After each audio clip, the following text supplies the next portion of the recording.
Salve, rapaziada, começando aí mais um tutorial com vocês. Dessa vez o tutorial das localizações, porque tem gente aqui que ainda está em dúvida. Então eu vou partir do princípio básico, como eu já falei antes. Toda localização ela tem seu custo de tinta, que sempre fica no canto superior esquerdo. Ali, como eu falei antes, ela sempre vai entrar em jogo exaurida, essa já é a posição natural dela. E toda localização ela tem força de vontade, como eu já falei. É como se fosse a defesa da localização. No início de cada turno, algumas localizações têm pontos de lore, normalmente é 1. E elas têm o custo para você movimentar o personagem para cá. Você não vai colocar a localização em jogo e movimentar os personagens para cá de graça. Até porque algumas dessas localizações, quando vocês movimentam o personagem para dentro delas, eles ganham efeitos e a própria localização ela tem algum efeito trigger. Essa daqui, por exemplo, a Mina dos Sete Anões, durante o meu turno, na primeira vez que eu movimentar um personagem para dentro dela, eu causo 1 de dano num personagem à minha escolha. Pode ser um meu, pode ser um do oponente. Lembrando que algumas mecânicas, como a mecânica das hienas do deck do Scar, elas funcionam quando algum personagem do oponente tem dano ou quando eles têm dano. Então isso é muito interessante. O custo da mina para você movimentar o personagem para cá é o custo 2, como vocês podem ver aqui. Custo 2. E como é que vai funcionar isso? Eu montei um campo aqui hipotético. Isso aqui é como se fosse o meu tinteiro aqui embaixo. Isso aqui são cartas colocadas dentro do desnível ao contrário. E isso seria mais ou menos o 5º turno, uma hipótese. Eu tenho aqui em jogo o Doc, o Dengoso e o Atim. Esse aqui é o deck da Branca de Neve e os 7 Cavaleiros. Então como é que ia funcionar isso? Pago 2 aqui, viro 2 tintas e posso movimentar qualquer um deles para dentro de uma dessas localizações. Uma hipótese que eu tenha 2 aqui. Eu vou movimentar o Doc para essa primeira aqui. Automaticamente, como ele é um cavaleiro, eu já falei antes, os personagens têm uma descrição embaixo do nome deles que vai ter interação durante o jogo.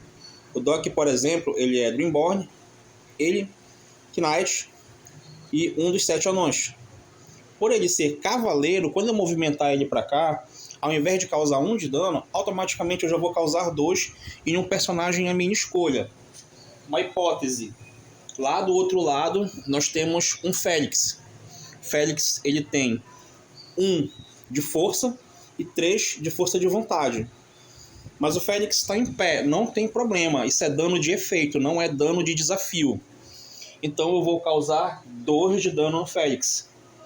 Eu ainda tenho tinta. Eu tenho outra localização, que é a mesma. Mesmo nome. Eu posso pagar 2 aqui novamente e movimentar o próprio Doc para outra localização. Ou eu posso movimentar o Dengoso para primeira. Para a primeira não, porque eu já usei o efeito dela. Aqui para essa segunda. É a primeira vez que eu estou movimentando alguém para dentro dela.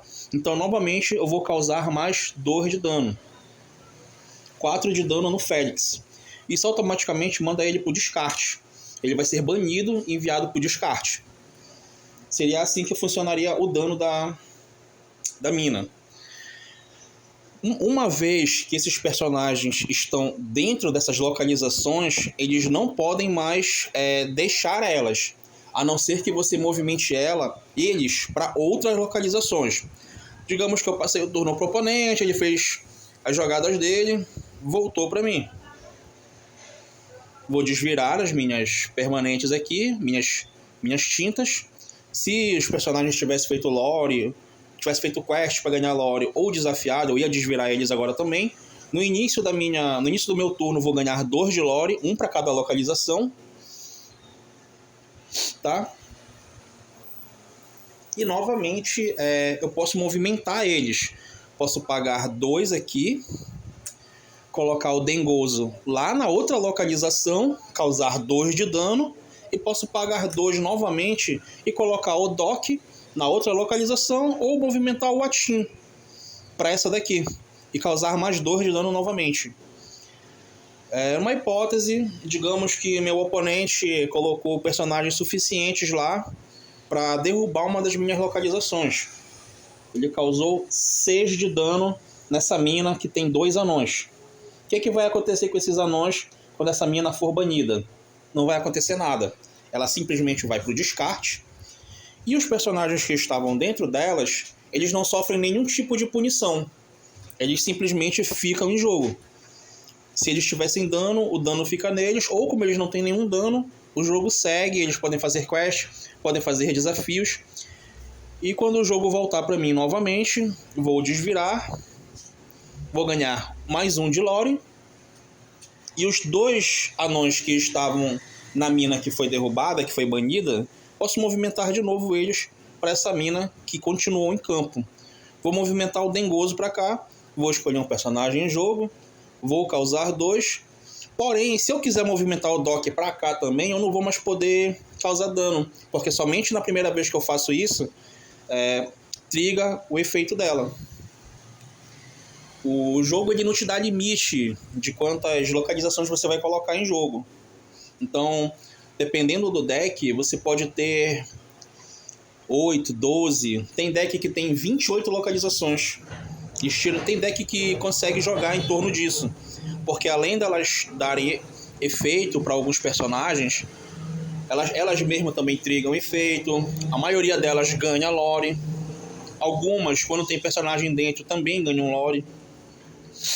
O que mais? Tem personagem que quando você move para dentro delas, eles ganham efeito também.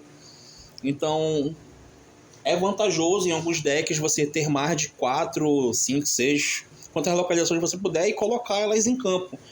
Lembrando que a maioria delas tem o símbolo de tinta, então numa hipótese ruim, que a tua mão não venha muito boa, você pode usar elas para virar tinta. Revela para o oponente e coloca aqui embaixo. Então é assim que funcionam as localizações. Essa foi uma dúvida que surgiu aqui na minha local. Qualquer coisa vocês podem colocar aí no comentário ou me procurar aqui na local, como foi o caso das localizações. O próximo tutorial vai ser sobre as habilidades mais comuns dentro do jogo. Valeu, galera!